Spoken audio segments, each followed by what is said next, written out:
Channel মৌসুমী lifestyle. তোমরা সবাই কেমন আছো? আশা করি ভালো আছো। আজকে অনেকদিন পর তোমাদের সামনে একটা ভিডিও নিয়ে চলে এসেছি। আজকে আমরা যাচ্ছি নৈহাটিতে বড়মার মন্দিরে পুজো দিতে। চলো তোমাদের সাথে পুরো ভিডিওটা। ফাইনালি আমরা টোটোতে উঠে পড়েছি। এই যে আমার দিদির মেয়ে, আমরা সবাই মিলে যাচ্ছি।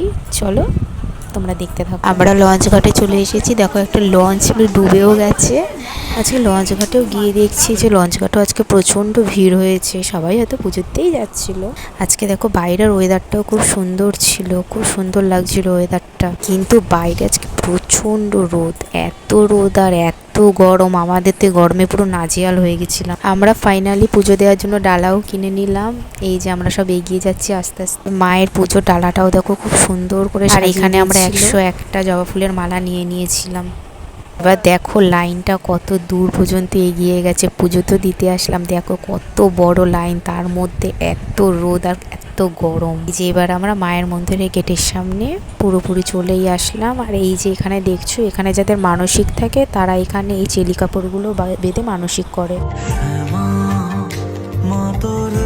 ভেতরে পুজো দেওয়ার জন্য ঢুকে পড়েছি। আর বলে না যে বড় মা যদি না ডাকে পুজো দিতে যাওয়া যায় না। সত্যি আজকে আমাদের ডেকেছে বলে আজকে আমরা যেতে পেরেছি।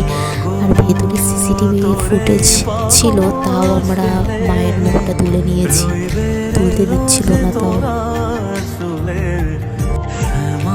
আমাদের পুজো দেওয়া কমপ্লিট হয়ে গেছে। তো তোমরা ভিডিওটা দেখো, যদি ভালো লাগে লাইক কমেন্ট শেয়ার সাবস্ক্রাইব। চলো বাই।